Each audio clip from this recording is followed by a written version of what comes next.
제가 1988년부터 신학교를 마치고 목회를 시작했기 때문에 올해가 31년입니다. 새삼 이 말씀을 드리는 이유는 31년 동안 목회하면서 과연 신앙이 무엇이고 또 그리스도인이 누구인가 이런 여러 가지 생각과 말씀을 평생 전했습니다만, 한마디로 여러분에게 분명히 말씀드릴 수 있고 보증할 수 있는 두 가지가 있습니다. 그리스도인이 된다는 그 증명서, 요즘에 새벽에 말씀을 드립니다만, 우리 안에 조금만 물질이 바이러스가 침입해도 우리 몸에 증세가 나타납니다.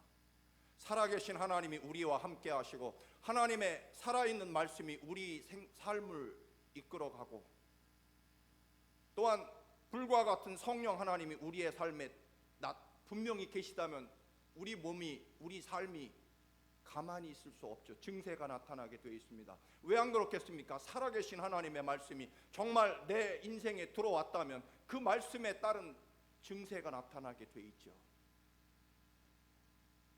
그 증거는 저는 그렇게 봅니다. 사랑과 감사죠. 평소에 그의 삶이 예수 믿고 난 다음에 나타나는 증세는요, 사랑할 수 없는 사람을 사랑하게 되는 거죠. 그리고 무조건 감사하게 됩니다. 하나님의 살아계심이 있으니까.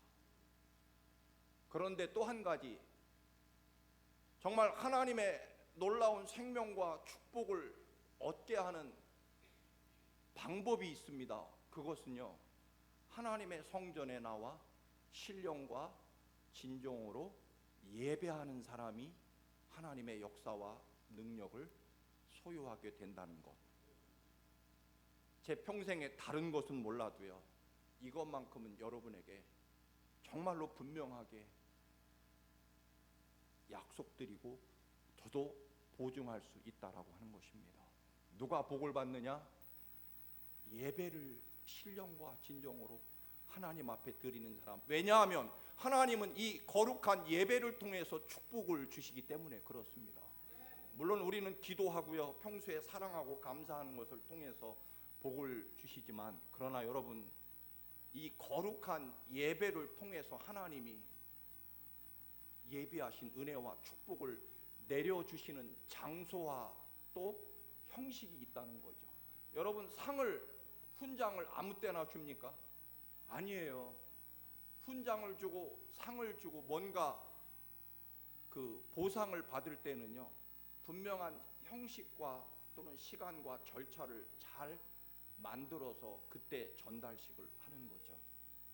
여러분, 물론 우리는 감사하고 사랑하며 살아가는 것이 우리 그리스도인의 생명과도 같은 그런 덕목이지만, 그러나 하나님의 위대한 축복과 사랑은요, 예배를 생명보다 소중히 여기는 그 예배를 통해서 하나님의 은혜와 축복이 전달된다.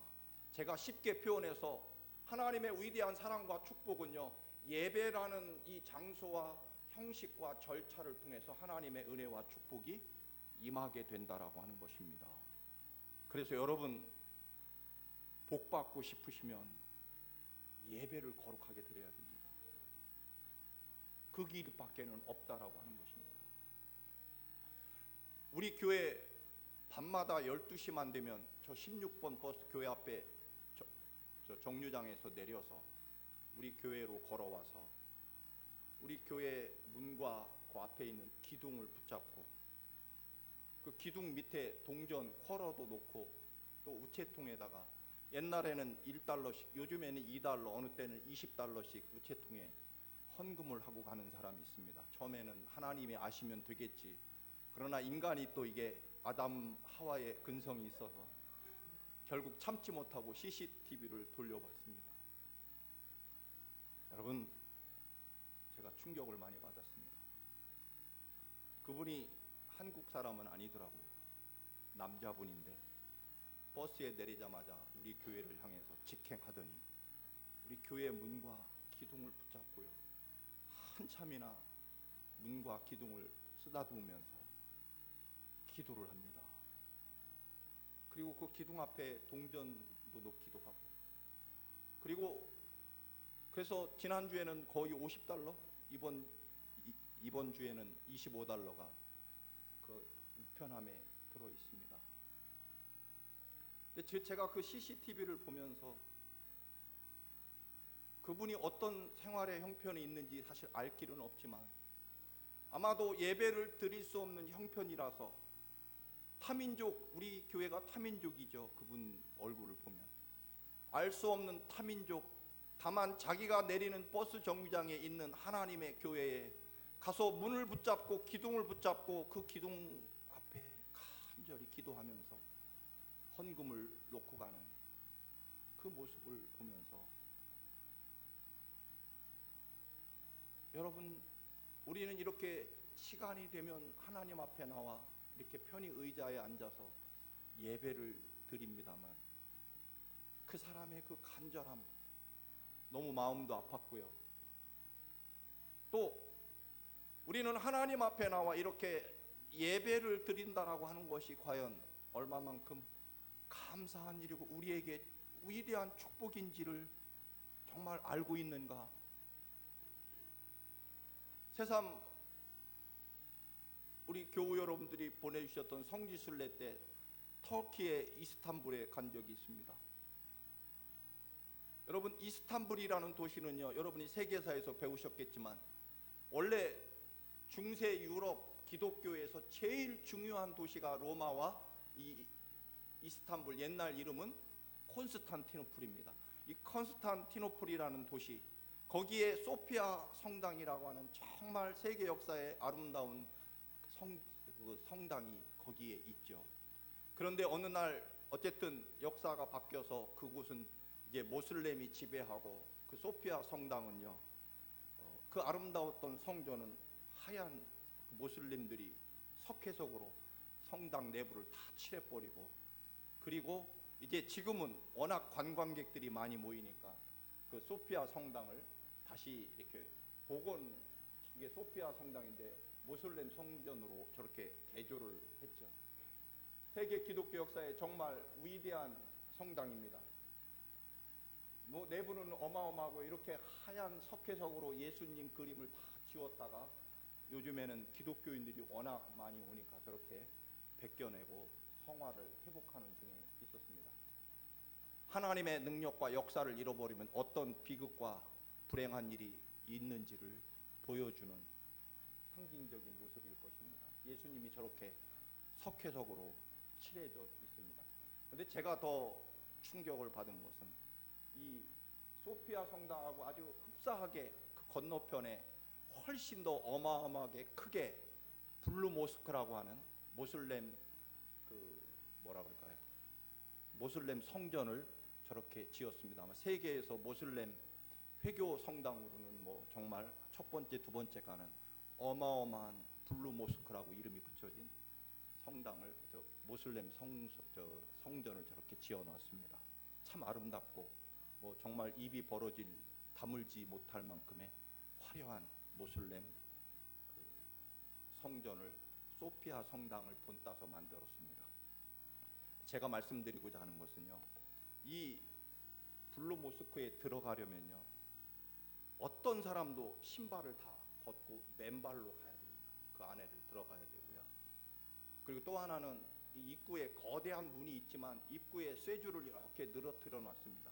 이유는 황제조차도 머리를 숙이고 그 안에 들어가야 되기 때문에, 그 누구도 고개를 빳빳하게 세우고 그 모슬렘 성전으로 들어갈 수 없다는 거죠. 황제일지라도. 그래서 쇠줄을 이렇게 늘어뜨려서 몸을 숙이고 고개를 숙이고 들어가야 됩니다.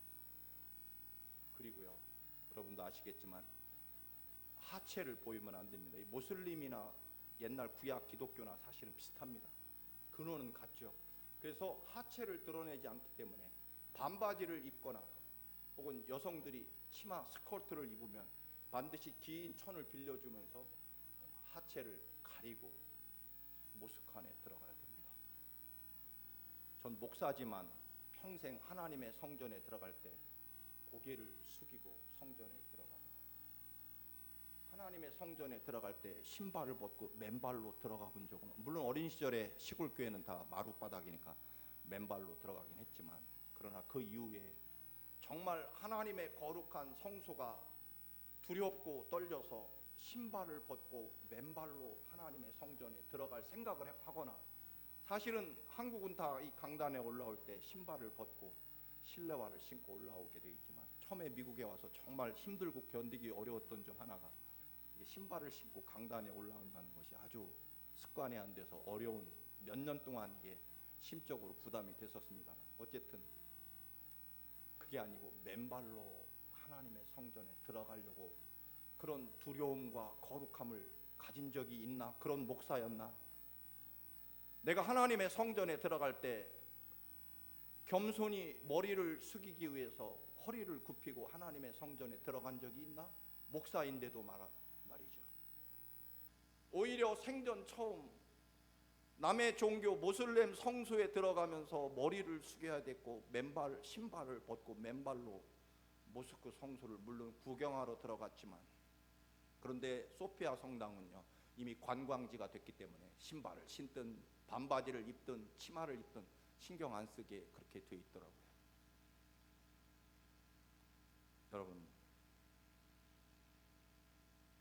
물론 우리는 진리가 우리를 자유케 하시고 주님이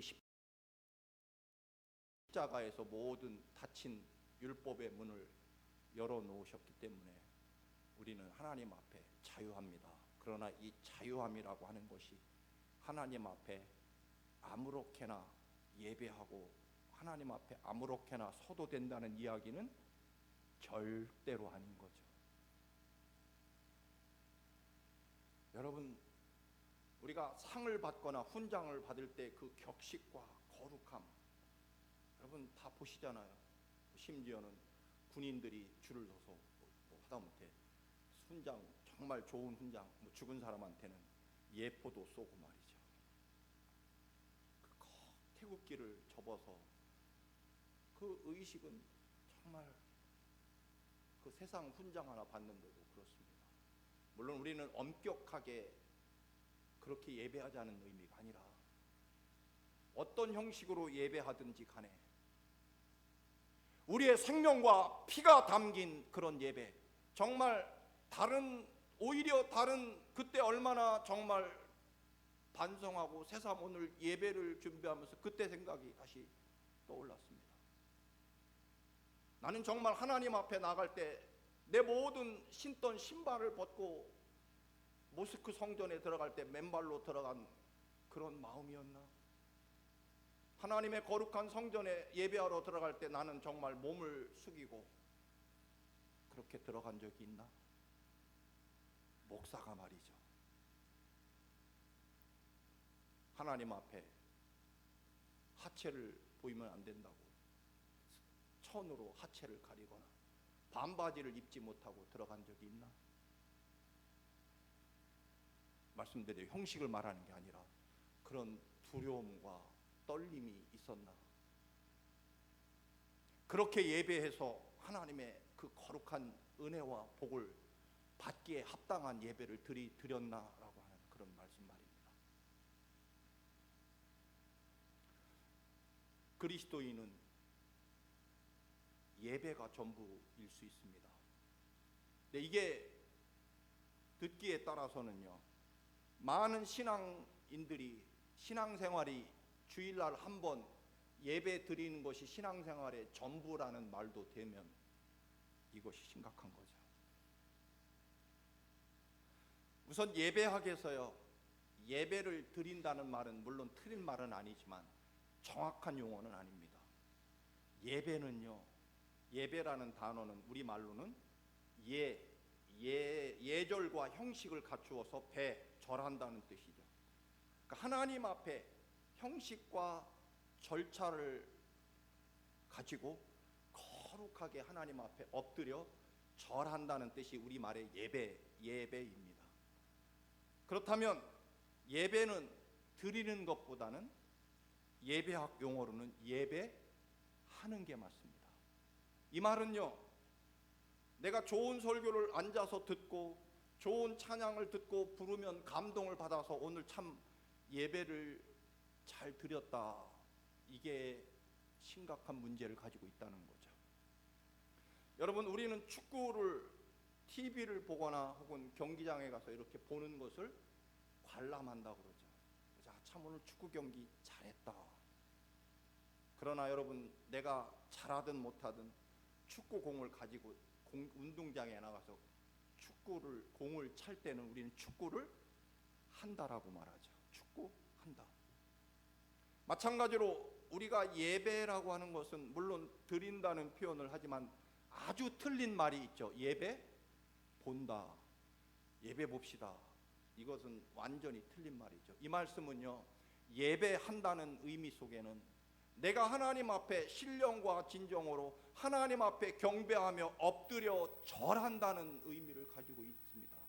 구경하거나 관람하거나 혹은 예배라고 하는 어떤 것을 드린다라고 하는 그런 의미가 아니라는 거죠. 나는 하나님 앞에 내 생명과 삶을 드리는 예배자로 서야 되기 때문에 예배한다가 맞다는 이야기죠. 절을 드리기도 하지만 절하는 게 맞죠. 드린다라고 할 때는 우리의 뭔가 구체적으로 손에 잡히는 물질적인 것을 줄 때 드린다라고 하지, 우리가 어떤 행동을 할 때는 한다라고 하는 동사죠. 그래서 예배해야 되는 거죠. 그 말은 내 믿음과 감사와 사랑과 생명을 하나님 앞에 드린다 하는 의미죠. 나를 드리는 행위이기 때문에 예배하는 거다. 예배에 대한 말씀을 드릴 때 우리는 아브라함을 빼놓을 수 없습니다. 그는 믿음의 조상이고 또한 하나님의 친구라는 위대한 칭호를 받고요. 그리고 더더욱 위대한 것은 그는 복의 근원, 풀어서 말하면 아브라함은 복을 전달하는 사람이고요. 어디 가든지 하나님의 축복을 전달하고 그리고 그곳에 하나님의 축복을 만들어내는 사람, 다른 사람들에게 하나님의 은혜와 축복을 같이 받도록 해주는 사람이다 하는 의미를 가지고 있는 거죠. 하나님이 아브라함을 부르시죠. 그래서 가나안 땅에 도착합니다. 우리 앞에 창세기 12장에 보면 아브라함은 그의 삶을 표현한다면 언제나 제단을 쌓는 사람, 우리 표현으로 예배하는 사람이죠.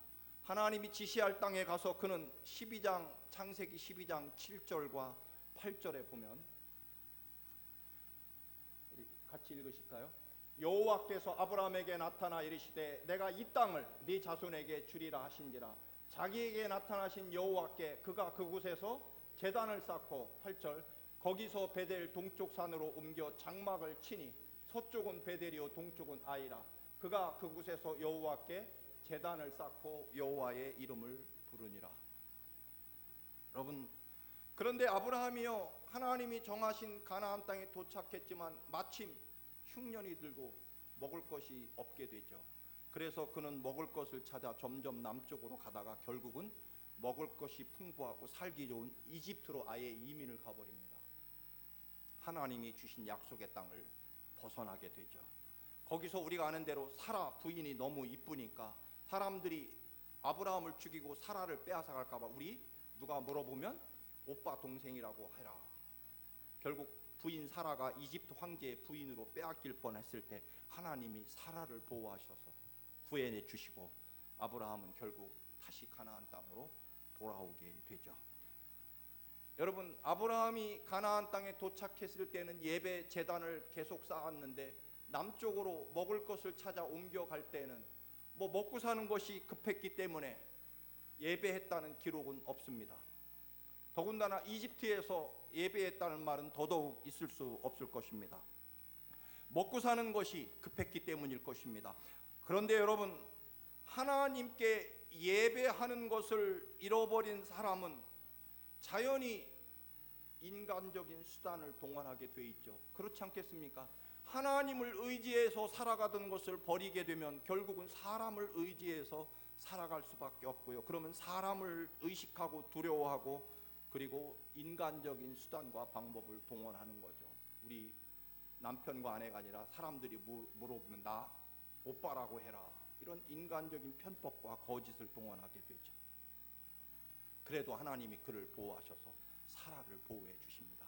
결국 철저한 회개와 또는 잘못을 깨닫고 가나안 땅으로 돌아와서 아브라함은 다시 또 예배자로 서게 됩니다. 13장 4절, 그가 가나안 땅에 다시 이집트에서 고난을 겪고 돌아와서 그곳은 그가 처음으로 제단을 쌓았던 곳이라 그가 거기서 여호와의 이름을 불렀더라. 여러분, 다시 약속의 땅으로 돌아온 아브라함은 다시 예배자로서 하나님 앞에 서게 됩니다.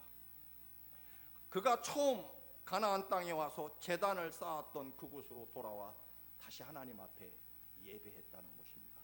여러분의 삶에 뭔가 문제가 있으십니까? 여러분, 하나님의 은혜와 기쁨이 사라졌습니까? 그 말은 곧 하나님 앞에 신령과 진정의 예배가 사라졌다는 의미일 것입니다. 여러분, 처음 예배드렸던 그 땅에 와서 다시 아브라함은 예배자로 서게 됩니다. 그리고 예배하는 자가 된 아브라함은요, 조카 롯에게 우리 이제 분가하자 그러면서 조카 롯에게 네가 먼저 좋은 땅을 선택해라. 그렇게 조카에게 좋은 땅을 선택할 권리를 양보하고 아브라함은 또다시 제단을 쌓게 됩니다. 여러분, 우리가 아는 대로 롯은 좋은 땅을 얼른 차지하고요, 그리고 아브라함 덕분에 부자가 됐음에도 자기 재산 모조리 다 찾아가지고 소돔과 고모라 성 지역으로 떠나버리게 되죠. 인간적으로 아브라함이 섭섭합니다. 내가 너를 어떻게 키웠는데, 아버지 없는 조카를 내가 그렇게 평생 데리고 다니며 너를 돌보아줬는데 이렇게 좋은 땅 낼름 차지하고 그리고 재산도 다 샅샅이 모아가지고 떠나버리다니. 이때 우리 쓰는 말이 뭘까요? 역시 털없는 짐승은 거두는 게 아니야, 뭐 그런 생각. 그런데요, 그런 섭섭함과 아픔이 생길 때 아브라함은요 뭘 한지 아십니까? 제단을 또 쌓습니다.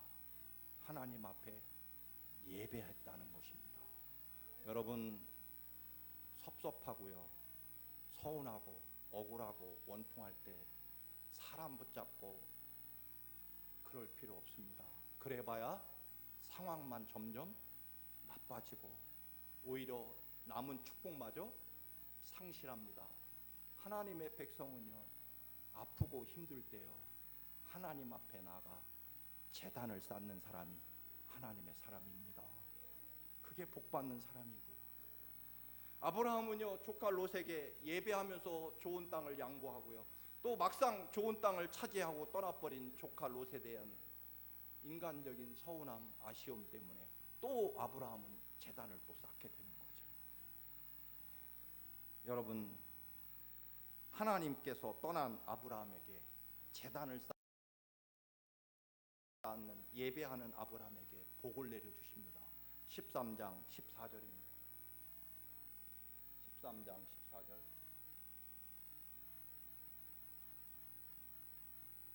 13장 14절. 롯이 아브라함을 떠난 후에 여호와께서 아브라함에게 이르시되 너는 눈을 들어 너 있는 곳에서 북쪽과 남쪽 그리고 동쪽과 서쪽을 바라보라. 보이는 땅을 내가 너와 네 자손에게 주리라. 보이는 땅을 다 너에게 주겠다. 저 조카 롯이 차지한 소돔과 고모라 성 얼마 있다 유황불로 모조리 불타버리고 아내마저 소금 기둥이 되지 않습니까? 왜 그럴까요? 여러분, 그 땅이 아무리 아름다운 좋은 땅이고요, 좋은 학군이고 몫이 좋은 곳이라고 할지라도요, 하나님에 대한 예배가 사라지고 하나님의 생명과 축복이 사라진 땅은 황폐한 땅, 멸망의 땅이 될 수밖에 없습니다. 이걸 하나님의 백성들은 분명히 붙잡고 믿어야 된다는 것입니다. 아무리 좋은 땅도요, 하나님께 예배하지 않는 땅은 멸망의 땅이 된다는 것이 소돔과 고모라 성의 교훈입니다. 그러나 아브라함은 하는 수 없이 남아있는 헤브론, 저 헤브론이라는 곳이 아주 돌산, 바위산, 험한 산악지대거든요. 그 땅을 차지할 수밖에 없었지만 거기서 또 아브라함은요 제단을 쌓습니다. 그 메마르고 거친 돌멩이뿐인 몇 번 사진을 보여드렸습니다만 풀 한 폭이 나지 않는 거친 땅을 결국 아브라함은 차지했지만요, 그럼에도 불구하고 또 제단을 그곳에서 하나님께 예배의 단을 쌓습니다. 여러분 손해 보셨습니까? 억울합니까? 그래도 하나님 앞에 생명의 예배의 제단을 쌓으시기 바랍니다. 그것만이 살 길이고요, 그것만이 내 인생을 정말 위대한 생명과 권능으로 바꾸는 유일한 길이다라고 하는 것입니다. 여러분, 예배하는 곳, 그곳이 아무리 메마른 헤브론 지역이라고 할지라도 결국은 아브라함이 바라보는 모든 땅을, 지중해부터 이집트부터 유브라데스 땅, 지금의 이라크 그 땅까지 하나님이 아브라함에게 주십니다. 롯이 가졌던 땅도 결국 아브라함의 축복의 안에 들어오게 됩니다. 롯은 멸망했기 때문에. 여러분, 아무리 메마른 땅이라고 하더라도요, 하나님께 예배하는 곳은 하나님의 축복이 임하기 때문에 생명의 땅이 되는 것입니다. 하나님이 주인이시니까 말이죠. 그래서 아브라함은요 좋은 땅을 선택한 것이 아니라 누구를 선택했습니까? 하나님을 선택한 거죠. 좋은 땅을 붙잡은 것이 아니라 하나님을 가진 겁니다. 아브라함은요. 여러분, 여러분의 자녀를 양육할 때에도 아버지 선물 보따리를 얼른 차지하는 자식이 있지만, 여러분 어떤 자식은요 아버지를 선택하는 자식이 있습니다. 아버지의 마음을 빼앗고요. 여러분, 그걸 여우라고 그러잖아요. 아버지 손에 있는 선물 보따리가 아니라 나는 아빠를 가질 거야, 그래야 되는 거 아닙니까? 롯을 떠나보내고 일면 섭섭하고 서운했던 아브라함은 그 섭섭함과 서운함을 하나님 앞에 예배하는 제단을 쌓음으로 다시 한번 하나님의 위대한 축복을 약속받게 됩니다. 그러면서 하나님이 내가 너를 불러낸 이유는 바로 이거다. 예배하는 너에게 내가 모든 이 땅의 모든 땅, 이집트부터 지중해부터 동쪽으로는 이라크 땅까지 다 너에게 줄 것이다. 그리고 내가 영원토록 너와 같이 할 것이고 너를 지킬 것이다. 감사한 아브라함에게 하나님이 너는 그러면 3년 된 암소 송아지와 3년 된 순양 그리고 암염소를 하나님 앞에 제물로 드려라.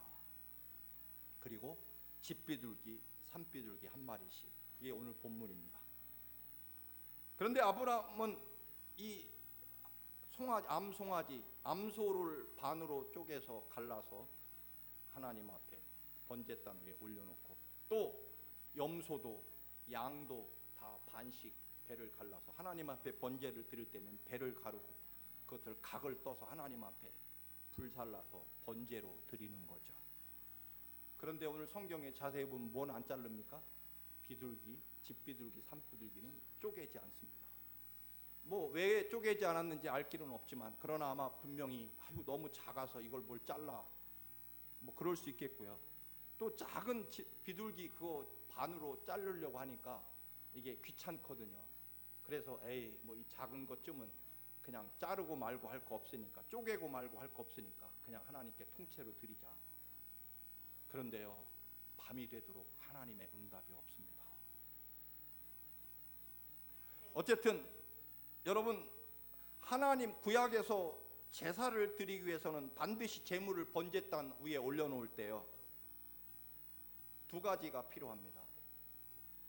첫째로는요, 단을, 짐승을 하나님 앞에 드릴 단을 만들 때, 제단을 만들 때 무엇으로 만들었냐면 다듬지 않은 자연에 있는 돌 그대로 제단을 만들어야 됩니다. 신명기 27장 5절 말씀,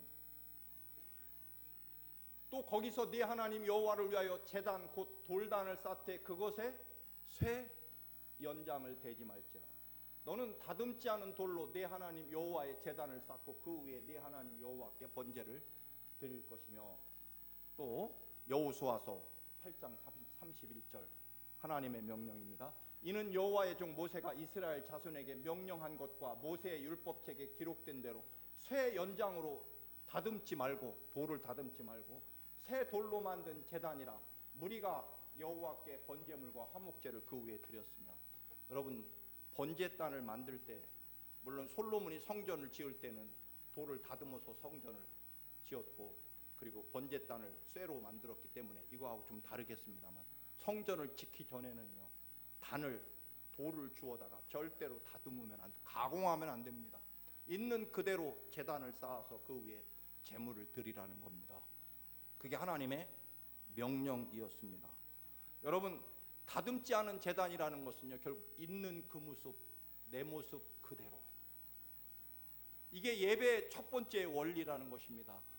물론 우리는 형식과 아까 말씀대로 거룩한 절차와 또는 형식을 갖춰야 된다라고 하는 그 얘기가 아니라, 여러분, 적어도 내가 하나님 앞에 예배할 때는요, 내 모습 그대로 드려야 된다는 것입니다.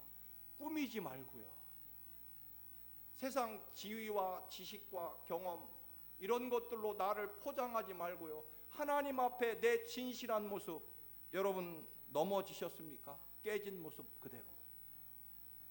여러분, 아이가 무릎 깨지면 그냥 오잖아요. 나 엄마 하면서 울면서, 아프다고 무릎 깨진 거 보이면서 피 흘리는 모습 그대로 옵니다. 자기 혼자 병원에 가서 치료받고 오는 그런 아이가 아니잖아요. 힘드십니까? 하나님, 나 이렇게 힘듭니다. 실망하고 낙심하고 상처 받으셨습니까? 그 상처 가지고 그냥 오라는 것입니다. 더 나아가 여러분, 죄인입니까? 그 죄 가지고 하나님 앞에, 하나님 죄송합니다, 부끄럽습니다, 이렇게 제가 죄인입니다. 여러분, 아주 의로움으로 포장한 바리새인의 기도를 하나님은 거절하시잖아요.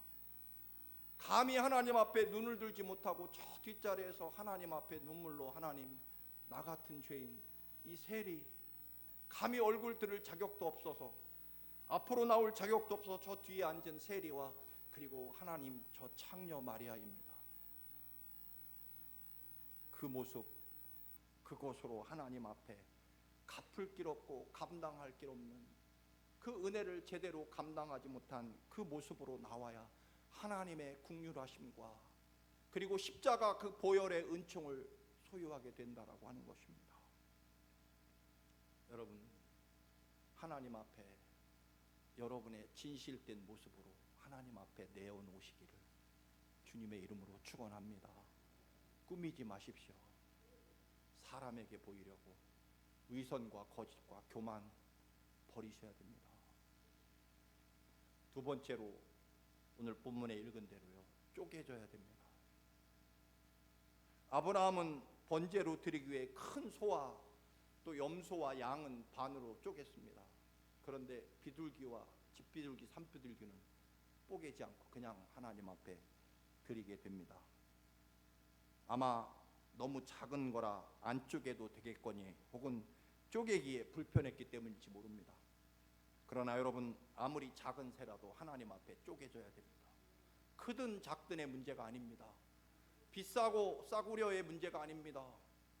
얼마나 내 영혼과 내 삶, 내 믿음이 하나님 앞에 겸손함과 진실함으로 나를 쪼개고 나를 죽이고 오직 하나님의 은혜와 사랑만을 간절히 구하는 쪼개짐이 있어야, 내가 죽고 살아계신 하나님의 은혜와 생명이 채워져야만, 나를 부인해야만 하늘로부터 하늘문이 열리고 비로소 생명과 주님의 구원의 은총이, 그리고 놀라운 성령의 불의 역사가 그 제물 위에, 여러분이 드리는 예배 위에 임하게 된다는 것입니다.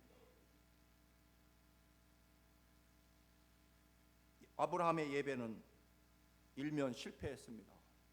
왜냐하면 하나님의 응답이 밤늦도록, 그래서 아브라함은 공포와 두려움에 사로잡히게 되고, 오늘 성경에 보면 솔개들이 그 짐승에 하나님 앞에 드린 제물을 먹으려고 달려들고, 아브라함은요, 하나님의 응답은커녕 계속 솔개, 하나님의 예물 드린 제물을 먹지 못하도록 솔개 쫓는 일로 바쁩니다. 여러분, 우리가 하나님 앞에 내 생명과 내 삶을 쪼개고 오직 살아계신 하나님의 은혜를 구하지 않는 예배라면 원수마귀 사탄이 끝없이 우리의 예배를 노리고 수없는 다른 생각, 수없는 세상 생각, 원망, 분노 이런 것들로 솔개 쫓기에 바쁩니다. 하나님 앞에 응답받고 불의 역사와 능력을 받고 살아계신 하나님의 위대한 축복을 받아야 됨에도 불구하고 솔개 쫓는 일에 바쁘다, 그런 이야기입니다. 여러분, 하나님 앞에 예배하면서 어떤 생각을, 여러분 예배하고 계십니까? 두려움과 떨림으로 거룩한 예배를 하나님 앞에 여러분의 마음을 찢으며 생명을 찢으며 삶을 찢으며 오직 살아계신 하나님만이 나의 생명입니다라고 엎드려 경배하며 예배를 드리고 계십니까? 아니면 온갖 여전히 세상 것과 혹은 옆자리에 앉은 사람이 불편한 솔개, 하나님의 예비하신 하늘문을 열고 쏟아부어 주시는 그 놀라운 생명과 구원의 은총을 받아야 됨에도 자꾸 솔개 쫓기 바쁜 그런 예배가 오늘 이 시대의 예배입니다. 찬양대 화음은 어떻고, 오늘 목사 넥타이는 왜 이렇게 삐뚤어졌나. 여러분, 그런 솔개 쫓기에 바빠서는 안 됩니다. 생명을 걸고요, 은혜를 사모해야 됩니다. 응답을 사모해야 됩니다. 왜 예배에 쪼개져야 됩니까? 크고 작은 비둘기든 송아지든 쪼개져야 되는 이유가 하나 있습니다. 그것은요, 재물을 쪼개면 피가 흐르게 되고요, 생명이 사라지게 되죠. 여러분, 주님이 십자가에 몸을 찢으셨죠. 옆구리에, 손에 창으로 찢기셨습니다. 그리고 우리 대신 십자가에 생명을 바치셨습니다. 원래 우리가 하나님 앞에 쪼개지고 찢겨져야 됨에도 불구하고 주님이 대신 우리의 그 모든 죄악을 담당하시고 십자가에 찢기셨고 죽으셨기 때문에 우리의 예배가 찢겨져야 된다라고 하는 것입니다. 그냥 비둘기 정도는 안 찢겨도 안 쪼개져도 괜찮겠지가 아니라, 여러분, 우리는 그 누구도 하나님 앞에 예배할 때 우리 자신을 온전히 죽이고 하나님이 살아계셔야 된다는 것입니다. 주님이 십자가에 찢기셨기 때문입니다. 시편 51편 17절, 하나님이 원하시는 제물은 찢겨진 심령입니다. 하나님, 주님은 찢겨지고 짓밟힌 마음을 결코 멸시하지 않으십니다. 사랑하는 성도 여러분, 주님의 말씀에 늘 나를 쪼개고 찢는, 내가 죽고 하나님이 살아계시는, 그래서 하나님의 위대한 생명의 불이 여러분의 삶에 임하는 그런 예배가 되시기를 주님의 이름으로 축원합니다. 그리스도인의 은혜와 생명은 다른 데 있지 않습니다. 하나님 앞에 존귀와 거룩함을 담아 내 모습 이대로, 그리고 나를 하나님 앞에 부인하고 찢으면서 오직 살아계신 하나님이 내 삶과 내 영혼을 지배하도록 하나님 앞에 여러분을 쪼개고 찢음으로 하나님이 살아계시기를 주님의 이름으로 축원합니다. 아멘.